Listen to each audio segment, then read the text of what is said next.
रामचरितमानस में एक चौपाई है कि नार स्वभाव सत्य सब काहीं, अवगुण आठ सदा उर रहीं। इस चौपाई के पढ़ने का अर्थ है कि हर एक महिला के अंदर 8 अवगुण होते हैं। और कौन कौन से हैं? साहस, अनर्थ, चपलता, माया, भय, अविवेक, असोच, अदाया। और ये लिखने वाले महाकवि, काव्य के रचयिता, रामचरितमानस के रचयिता गोस्वामी तुलसीदास जी हैं। क्यों लिख दिया भाई? एक महिला को अवगुण 8 क्यों लिखा? उसका कारण क्या होगा? देखिए, होता क्या है, जब हम किसी एक चीज़ को पकड़ते हैं, उसके आगे और पीछे का नहीं समझते हैं, तो वो खराब होता लगता है, बाकी होता नहीं। जैसे कि आप देख लीजिए, शादियों में जो गाली गाई जाती हैं, अगर आप उसको ऐसे गाली दे दिया जाए, वही गालियाँ, तो मार हो जाएगा। लेकिन शादियों में वो गालियाँ बहुत अच्छी लगती हैं, हर कोई कहता है बहुत अच्छी बात है, सारे लोग खा भी रहे हैं और सुन भी रहे हैं। ज़्यादातर तो ये मैथिली में होता है, मिथिला की रहने वाली औरतें बहुत ज़्यादा गाती हैं। वहाँ तो मतलब दुल्हा की बहिनी, दुल्हा की मम्मी, वहाँ का जो ना, वो वहाँ का सामाजिक कल्चर है, वहाँ चलता है। हमारे यहाँ भी चलता है कि भाई महिलाएं गाली दे रही हैं, दुल्हा तरफ से जितने लोग आए हैं सारे लोग खाना खा रहे हैं, तब तो अच्छा लगता है। अगर वही गालियाँ बिना शादी समारोह के दिया जाए तो क्या अच्छा लगेगा? तुरंत मार हो जाएगा। तो ये जो लिखी गई चौपाई है, इसके आगे और पीछे का जान लेंगे तो आप भी कहेंगे कि हाँ, क्या कारण था जो गोस्वामी तुलसीदास जी ने इन चौपाइयों के लिखने के लिए मजबूर हुए। देखिए, होता क्या है, ये जो चौपाई है ये लंका कांड की है। लंका कांड में रावण उकसा रहा है कि राम को जाकर के मार देंगे, बार बार दम तड़ित हो रहा है कि अभी जाएंगे, अभी जाएंगे, अभी मार देंगे। और उनकी एक जो पत्नी है, अब एक इसलिए कहें क्योंकि अलग अलग बताया जाता है कि बहुत सी पत्नियां थी, तो जो एक उनकी पत्नी जिसका नाम मंदोदरी है, जो प्रिय थी रावण की, वो समझाती है कि हे नाथ, उनसे युद्ध ना करिए, वो बहुत बड़े वीर बलवान हैं, मधुकैटभ के समान हैं। जो मधुकैटभ को मारने वाले भगवान हो, हिरण्यकश्यप अवतार लेने वाले भगवान, वही अवतार राम और लक्ष्मण बन के आए हैं, उनसे युद्ध न करिए, जाकर के सीता वापस कर दीजिए। तो वो कहते तुम पागल हो यार, मैं इंद्र को जीत के आया हूँ, मैं तमाम ऐसे ऐसे राजाएं थे जिनको मार के एकदम मसल दिए, और ब्रह्मा का वरदान है कि मुझे कोई देव दानव मार नहीं सकता है, और मानव बानर क्या मारेंगे जब देव दानव हमारा कुछ कर ही नहीं सकते हैं। हमारा बेटा तो इंद्र को जीत लाता है, इंद्र को एकदम खींच लाता है, और उसको यही अभिमान हो जा रहा है। अब जहाँ पे अभिमान आएगा, अब समझ रहे ना, जहाँ पे ये लगने लगे ना कि मैं हूँ, वहाँ पे आदमी को सब कुछ खराब लगने लगता है। अब उसके लिए गोस्वामी तुलसीदास जी ने एक चौपाई भी लिखी कि मंदोदरी दृढ़ अस जाना, काल वश उपजा अभिमाना। मंदोदरी ये सोच रहा है कि तुम पागल हो यार। अब रावण के अंदर क्या हो गया है? अभिमान हो गया है, और जहाँ पे अभिमान आ जाता है वहाँ पे उसको लगता है कि हमसे बड़ा तो कोई हो ही नहीं सकता है।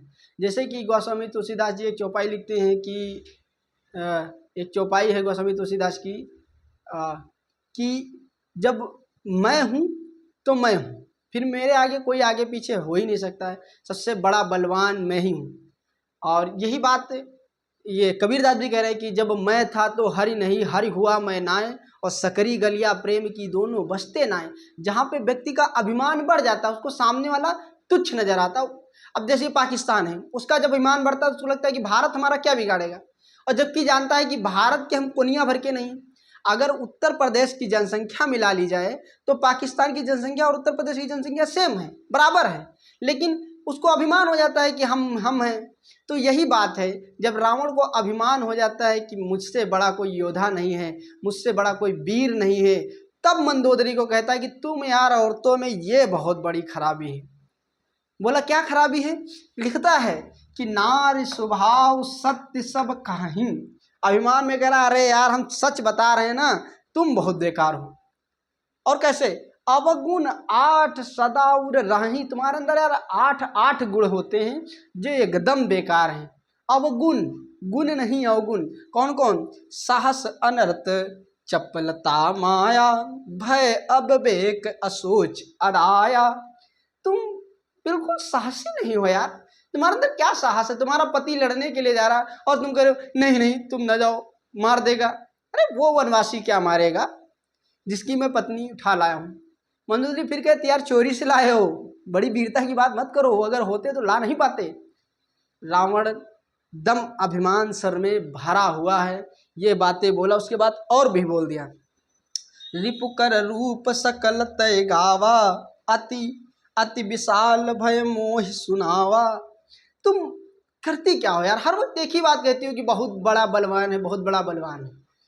अब आपको समझ में आ गया होगा कि रावण ने किस कंडीशन में ये बात कही और गोस्वामी तुलसीदास जी ने किस कंडीशन में बात लिखी। तो ये बात सब पर लागू मत करिए कि किसी महिला को आप देख के करें अरे यार तुम्हारे अंदर तो 8 अवगुण हैं और वो बहुत बड़ी साहसी है।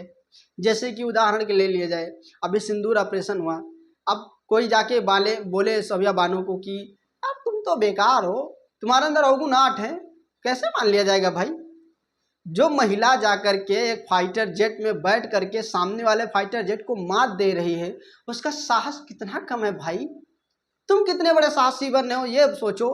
सोचो एक महिला होकर के दूसरे देश में जाकर के वहाँ पे मिसाइलें छोड़ रही हैं, वहाँ पे लोगों को ध्वस्त कर रही हैं और तुम बता रहे हो तुम्हारे अंदर साहस नहीं है। तो आपको समझ में आ गया ये गलत हो गया। फिर होता है अनरत, चपलता। कह रहे तुम्हारे अंदर सोचने की क्षमता कम है, असोच। दुनिया का सबसे पहला टीचर माँ होती है और ये जो माँ से सीखा हुआ एक छोटा सा बच्चा है जो अपने आप अभिमान के कारण फूला जा रहा है गुब्बारे के समान, वो कह रहा है कि तुम्हारे अंदर ये सोचने की क्षमता कम है, साहस कम है, चपलता कम है, भय बहुत ज़्यादा हो गया है, अविवेक नहीं है। एक महिला को माँ बनने के समय जितना दर्द होता है उतना 40 हड्डी टूटने में एक साथ दर्द होता है। और सोचिए उस दर्द को झेल कर तुमको जो माँ ने जन्म दिया है, आप उसको बता रहे हैं कि तुम्हारे अंदर क्या है यार, तुम बेकार हो, तुम्हारे अंदर साहस नहीं। क्या ये सच है? फिर एक और समझो छोटी सी बात, तुम्हारे विवेक जब मर जाता है ना तो अविवेक पैदा होता है। क्या माँ से बड़ा किसी का विवेक होगा?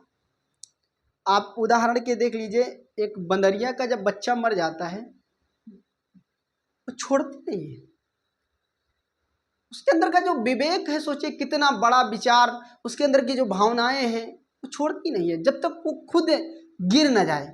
क्योंकि जब बच्चा जिंदा होता है तो खुद भी पकड़े रहता है, जब वो मर जाता है तो छोड़ देता है, फिर उसे लगता है कि अब कुछ नहीं हो सकता। आप सदैव देखे होंगे छोटे छोटे चिड़ियों के जो चूजे होते हैं, अगर उस पर कोई पंछी आके हमला करता है तो उससे पहले उस चिड़िया की माँ से लड़ना पड़ता है। जब वो मर जाती है तब जाकर के वो उन चिड़ियाओं को खा सकते हैं, उन चूजाओं को खा सकते हैं। विश्राम सागर में एक बड़ी अच्छी कहानी है कपोता और कपोती की। मतलब कपोता माने कबूतर होता है, जिसमें एक जंगल होता है जिसमें 2 बच्चे होते हैं और चिड़िया और चिड़ा होते हैं। होता क्या है कि पानी बरसता है और कुछ बहुत ज़्यादा नहीं ला पाते खाने के लिए तो खुद मर जाते हैं और अपने बच्चों को खिला देते हैं, अपना मर के अपना मांस। तो माँ का हक कौन अदा कर पाया भाई? माँ तेरे दूध का कर्ज और अदा कौन कर पाएगा भाई? कोई नहीं कर सकता है। और ये मूर्ख, 4 वेदों को कंठस्थ करने वाला मूर्ख हुआ क्यों है? मूर्ख हुआ है काल बस उपजा अभिमाना। आप रामचरितमानस को कभी पढ़िए और आप सिंगल तरफ से पढ़ेंगे, मतलब एक तरफ से पढ़ेंगे तो आपको लगेगा कि ये गलत है, लेकिन अब अगर आप उसको बराबर पूरा पढ़ेंगे तो आपको लगेगा नहीं नहीं नहीं हमसे थोड़ा सी गलती हो गई है, कहीं ना कहीं ये सही है। ललई राम यादव जी की बात करते हैं, लोग बड़ा नाम लेते हैं कि बहुत अच्छा किए, बहुत अच्छा किए। ऐसा नहीं है, उन्होंने भी सच्ची रामायण का भी जिक्र किया है कि भाई वो रामायण ना पढ़ो, ये रामायण पढ़ो। उनको लगता है जैसे कि 8-10 जो चौपाई उनको खराब लगी, उन्होंने निकाल के बाहर कर दिया और पूरी रामायण को रामायण मानते हैं। रामचरितमानस जो ये है, ये एक राजा के चरित्र को दर्शाता है। भाई चरित्र कैसा चरित्र, मान लो कि आपका रात तिलक होने वाला हो, आपके पिता कह दे कि बेटा ऐसा है तुम्हारा रात तिलक अब नहीं हो पाएगा, तुमको जंगल जाना है। अब तुमको नहीं पापा ऐसा नहीं हो सकता, हम तो राज्य करेंगे। उस चरित्र को दर्शाता है कि बेटा कितना बड़ा आज्ञाकारी होगा कि जो जंगल चला गया, वनवासी हो गया। तापस बेश विशेष उदासी 14 बरस राम वनवासी, जैसे केकई ने मांगा राजा दशरथ तिलमिला उठते हैं। लेकिन उससे पहले क्या हुआ है कि रघुकुल रीत सदा चली आई, प्राण जाहि पर वचन न जाई। राजा दशरथ कह रहे हैं प्राण चले जाए कोई बात नहीं, लेकिन वचन नहीं जाने चाहिए। और दिया भी कि तापस बेश विशेष उदासी 14 बरस राम वनवासी, राम जी 14 बरस के लिए वन गए। अब सोचिए राम जी वन में हैं, भरत जी पहुंच गए, अपना एकदम टोला मोहल्ला पड़ोसी गांव वाला पूरा सब लेकर पहुंच गए हैं। अयोध्या में कोई नहीं बचा है। एक आख्यान आता है, एक व्याख्या की गई है। अब वहाँ पर जाकर के भरत जी कह रहे हैं कि पिताजी ने आपसे वचन मांगा था, पिताजी तो रहे नहीं, फिर वचन किस बात का है, आप अयोध्या चलिए। राम जी कह रहे हैं कि अयोध्या कैसे जाया जा सकता है, वचन देने वाला खत्म हुआ, मतलब देने वाला खत्म हुआ है, अभी लेने वाला तो जिंदा है ना। और फिर राम जब पूरे 14 वर्ष का वनवास काट लिए तो दोबारा अयोध्या आते हैं। तो उनके चरित्र को दर्शाता है। मान लो तुम्हारी कोई औरत लेकर भाग जाए, अर्धांगिनी लेकर भाग जाए, और अब अर्धांगिनी लेकर भाग गया है तो तुम्हारा जो जो बनता है कर्तव्य है कि उस अर्धांगिनी के लिए लड़ा जाए भाई, कि उस व्यक्ति से लिया जाए, छुड़ाया जाए।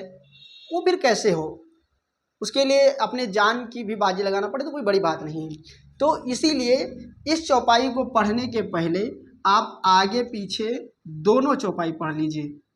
दोबारा हमारा टॉपिक रहेगा कि ढोल गवार शूद्र पशुनारी सकल ताड़ना के अधिकारी। इस चौपाई के पढ़ने के पहले आप कम से कम 10 चौपाई आगे की पढ़िए और 10 चौपाई पीछे की पढ़िए, तब शायद इस चौपाई का अर्थ समझ में आएगा। क्योंकि कोई चौपाई अगर आप एक तरीके से देखेंगे, एक तरफ से देखेंगे, तो आपको कुछ भी समझ में नहीं आने वाला है। तो ये जो चौपाई है कि नार स्वभाव सत्य सब कहीं, अवगुण 8 सदा उर रहीं, असहस अनृत चपलता माया, भय अविवेक असोच अदाया। इसको पढ़ने के पहले ये चौपाई जरूर पढ़ना है कि मंदोदरी दृढ़ अस जाना, काल बस उपजा अभिमाना। जब मानव के अंदर अभिमान आ जाता है तो उसको ना आगे का दिखता है ना पीछे का दिखता है, उसको लगता बस हम ही हम हैं। ठीक, always time I am right, मैं सही हूँ, मैं जैसा भी हूँ वैसा ही सही हूँ। तो बताइएगा कि आपको ये क्लास कैसी लगी। धन्यवाद।